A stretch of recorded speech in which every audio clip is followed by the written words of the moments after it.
Tuhan adalah gembalaku, takkan kekurangan aku. Dia membaringkan aku di padang berumput hijau. Saudara-saudari yang terkasih di dalam Kristus, selamat pagi. Salam jumpa lagi dalam Sabda Siap Saji Kamis 7 September 2023. Hari biasa pekan ke-22. Marilah berdoa dalam nama Bapa, Putra, dan Roh Kudus. Amin. Allah Bapa yang Maha Kuasa dan kekal, dengan kekuatan kami sendiri, kami tidak akan memperoleh keselamatan sejati. Bantulah kami keluar dari kuasa dosa agar mampu melakukan pekerjaan baik seturut kehendak-Mu. Dengan pengantaraan Yesus Kristus Putra-Mu Tuhan kami, yang bersama dengan Dikau dalam persatuan Roh Kudus hidup dan berkuasa Allah sepanjang segala masa. Amin. Tuhan bersamamu dan bersama rohmu. Inilah Injil Yesus Kristus menurut Lukas. Dimuliakanlah Tuhan. Pada suatu ketika Yesus berdiri di pantai Danau Genesaret. Orang banyak mengerumuni Dia hendak mendengarkan sabda Allah. Yesus melihat dua buah perahu di tepi pantai. Nelayan-nelayannya telah turun dan sedang membasuh jalannya. Ia naik ke dalam salah satu perahu, yaitu perahu Simon, dan menyuruh dia supaya menolakkan perahu itu sedikit jauh dari pantai. Lalu Yesus duduk dan mengajar orang banyak dari atas perahu. Selesai berbicara, ia berkata kepada Simon, "Bertolaklah ke tempat yang dalam dan tebarkanlah jalamu untuk menangkap ikan." Simon menjawab, "Guru, telah sepanjang malam kami bekerja keras dan kami tidak menangkap apa-apa. Tetapi atas perintah-Mu aku akan menebarkan jala juga."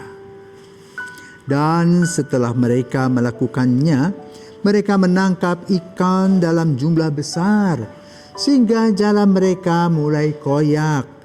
Lalu mereka memberi isyarat kepada teman-temannya di perahu yang lain, supaya mereka datang membantu. Maka mereka itu datang lalu mengisi kedua perahu itu dengan ikan hingga hampir tenggelam. Melihat hal itu, Simon tersungkur di depan Yesus dan berkata, "Tuhan, tinggalkanlah aku karena aku ini orang berdosa." Sebab Simon dan teman-temannya takjub karena banyaknya ikan yang mereka tangkap. Demikian juga Yakobus dan Yohanes, anak-anak Zebedeus yang menjadi teman Simon. Yesus lalu berkata kepada Simon, "Jangan takut, mulai sekarang engkau akan menjala manusia." Dan sesudah menghela perahu-perahunya ke darat, mereka lalu meninggalkan segala sesuatu dan mengikuti Engkau. Demikianlah sabda Tuhan, terpujilah Kristus. Saudaraku terkasih, konteks Injil ini luar biasa. Seperti sebilah pisau ya, ke kiri ke kanan tajam. Ya, yang ke kiri apa? Melihat dan membiarkan apakah Simon taat kepada Yesus atau tidak. Ini ketaatan iman. Tapi apa yang kita dengar dari percakapan Yesus dan Petrus? Ketika Yesus mengatakan kepada Simon, "Bertolaklah ke tempat yang dalam dan tebarkanlah jalamu untuk menangkap ikan." Petrus mengatakan, "Udahlah, kami sudah semalaman menangkap, tidak ada apa-apa." Tapi dia bilang, "Atas perintah-Mu, atas ketaatanku, aku akan menebarkan jalan juga." Nah, saudaraku terkasih, dalam konteks ini kita diajak untuk taat atas iman kita. Karena iman kita ini gratis. diundang oleh Yesus, hanya kita mau ikut atau tidak. Taat iman. Yesus yang mengundang, bukan datang begitu saja. Kita diseleksi, kita diundangnya. Saya diundang bukan seperti yang lain, masa bayi kecil dibaptis. Nah, saya berasal dari keluarga Konghucu Buddha, yang tentu saja pengajaran Konghucu Buddha yang ditanamkan di rumah. Tapi karena sekolah Katolik ada nilai-nilai yang kami lihat kok lain. Maka kemudian kami mempelajari siapakah Yesus. Ternyata bagi saya Yesus lebih hebat daripada agama saya yang dulu. Karena itu saya meninggalkannya, dan orang tua juga tidak protes. Karena apa? Mereka menghargai kebebasan dan tanggung jawab kami. Dan saya merasa bahwa itu kata-kata Yesus, tebarkanlah jalamu ke tempat yang lebih dalam.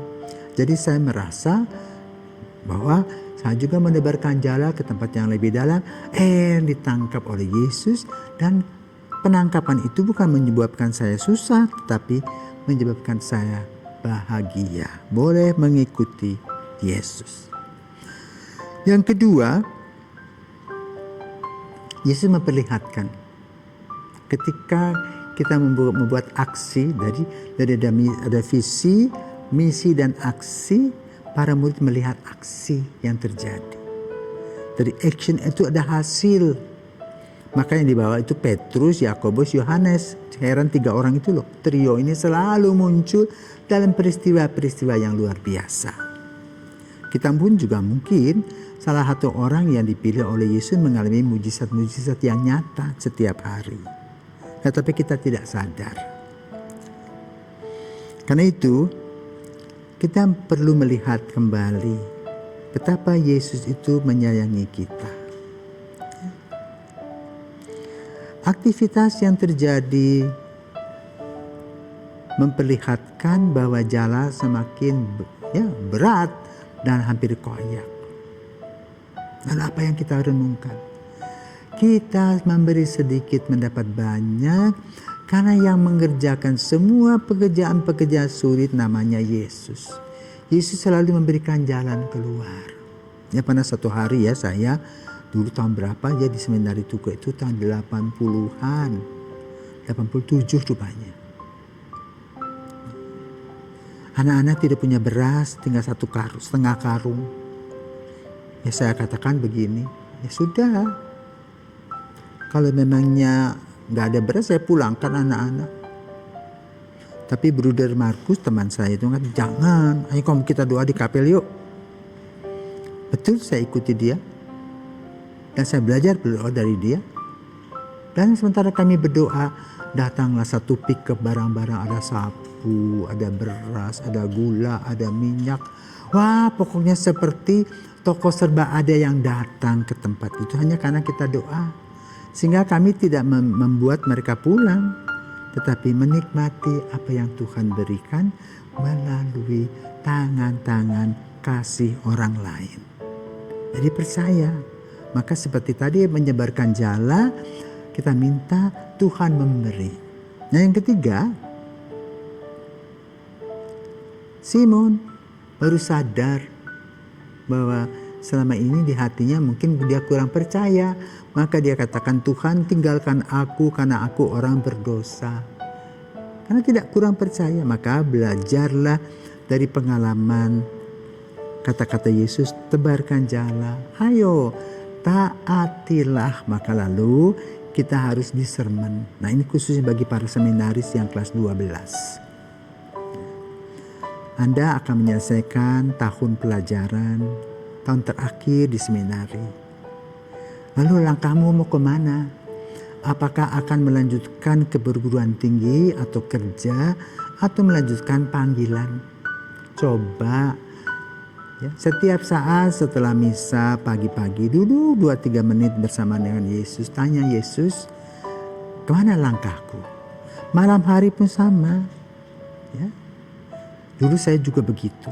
Bingung, kan ada 5 tempat yang saya mau masuki. Tetapi lalu setiap hari bertanya, semakin mengerucut dan akhirnya memutuskan. Ya. Ini karena apa? Ya. Kita sadar bahwa kita memerlukan Yesus, dan Yesus memberikan, kalau kita lapar, ransum makanan, ya, baik jasmani maupun rohani, agar kita kenyang. Ya. Nah, lalu kita boleh mengambil langkah keputusan dan melaksanakannya sebagaimana dikatakan, mulai sekarang engkau akan menjadi manusia dan jangan takut.